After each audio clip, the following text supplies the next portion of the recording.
for logging on to today's edition of Headlines Nigeria.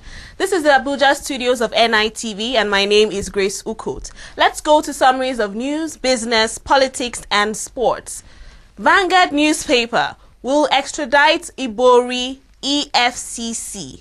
The Economic and Financial Crimes Commission, EFCC, yesterday said it was doing everything possible to extradite the former governor of Delta State, Chief James Ibori, to Nigeria to face corruption charges. The anti-graft agency spokesman, Femi Babafemi, who said this while reacting to reports that Chief Ibori was seeking asylum in Dubai in the United Arab Emirates, said EFCC is doing everything possible to get him back home to face charges against him. INEC Chair, Presidency contacts Belgore. Vanguard reports that authoritative presidency sources told the paper yesterday that former Chief Justice of the Federation, Justice Alpha Belgore, had been contacted for the top job at the Independent National Electoral Commission, INEC. But it was gathered that he had not given a definite answer as to whether he would be ready for the assignment, which explains why other possible candidates were being considered. This day newspaper says federal government, US sign free polls anti-corruption pact. Nigeria and the United States yesterday signed a pact to fight corruption and also see to the conduct of free and fair elections in 2011. Visiting U.S. Under-Secretary of State for Global Affairs, Maria Otero, said collaboration in these areas would help the country defeat corruption at all levels, ministries, departments and agencies. This day newspaper says INEC officials will be credible, says Jonathan. President Goodluck Jonathan has said that only people with integrity and proven track records would be appointed into the Independent National Electoral Commission ahead of the 2011 general elections. He disclosed that an electoral offences tribunal would be established to try electoral crimes. NLC opposes hike in electricity tariff.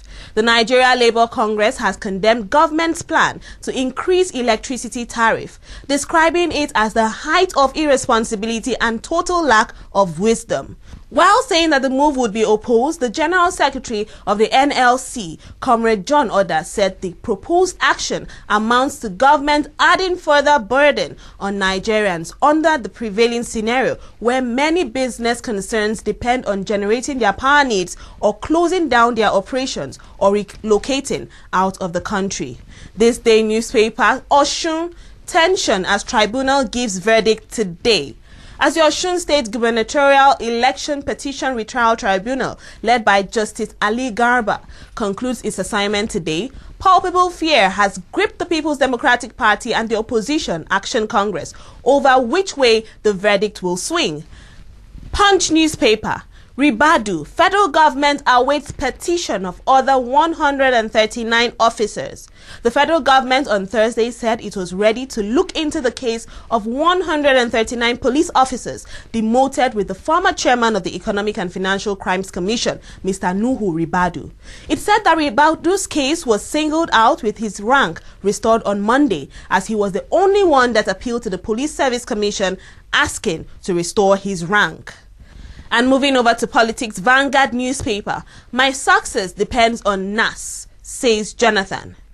President Goodluck Jonathan yesterday said that the success of his administration would depend on the cooperation of the National Assembly. President Goodluck Jonathan, who spoke while receiving a delegation of the Senate led by the Senate President David Mark at the State House, commended the support and cooperation his administration had been receiving from the National Assembly. Next newspaper, lawmakers rage over corruption allegation. The House of Representatives yesterday, in an evident fury by its members, ordered an investigation of an allegation by a Senator, Smart Adeyemi, that all members of the National Assembly are corrupt. The chamber mandated its Committee on Ethics and Privileges to investigate Mr. Adeyemi's claim and report back to it on an unknown date. Reps query Alero over billion naira contract. The former minister of the Federal Capital Territory, Adamu Alero, is to appear before the House of Representatives ad hoc committee probing the 257.1 billion naira Abuja Airport Road project, which was awarded during his tenure. The chairman of the 8-member committee, Suleiman Kawu Sumaila, who stated this in a statement yesterday in Abuja, said the current minister, Bala Mohammed, and other officials of the Federal Capital Development Authority have already appeared before the committee. And moving over to business, Punch newspaper reports federal government may alter key 2010 budget assumptions. The Ministry of Finance may seek parliamentary approval to alter key 2010 budget assumptions to better reflect global energy prices and the country's crude oil output. The Minister of State for Finance, Mr. Remi Babalola, disclosed this in Abuja on Thursday. The ministry had raised the alarm earlier this month that government revenues, mostly from oil sales, were not enough to fund this year's expansionary spending plans and could force the federal government to use its entire windfall oil savings. And Daily Trust newspaper, gas price shoots up by 400%. Power generating companies and other users of industrial gas would later in the year begin to pay more for the commodity after the federal government approved a 400% increase in price of gas to power for the domestic market. And the Guardian newspaper, ECOWAS moves for monetary union in 2020. A new roadmap for a full monetary union by the year 2020 has been adopted by the Economic Community of West African States. It is to ensure a swift transformation of the present ECOWAS into the envisaged community of peoples. The roadmap, according to the president of the ECOWAS Commission, Ambassador Victor Behu, envisages a two-tier arrangement with the introduction of a second regional currency in 2015 for member states of the West African Monetary Zone, while a region-wide common currency will now be actualized 5 years later. Next newspaper, Nigeria supplies 20% of Spain's crude oil and gas. Nigeria supplies 20% of Spain's crude oil and gas needs, according to the ambassador of Spain to Nigeria, Angel Lozada.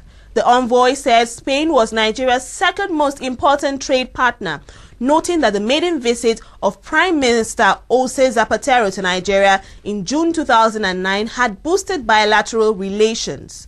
Punch newspaper, German-Nigerian firms signed $200 million refinery contract.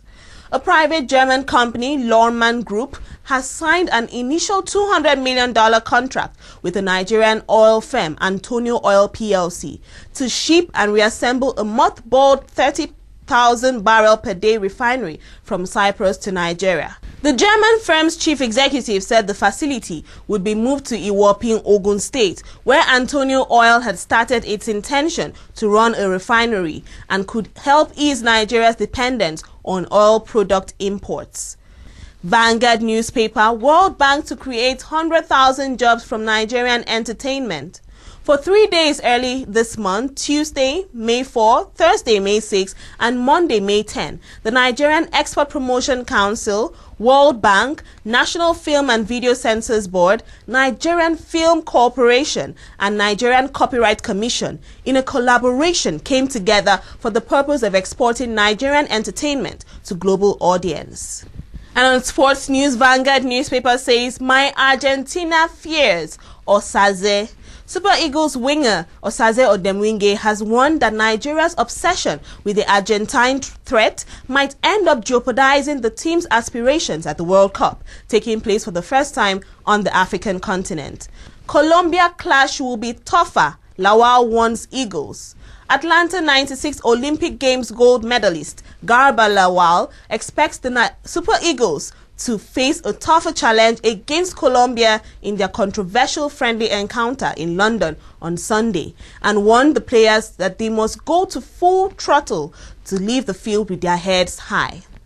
I have a tough job, Lagerbach.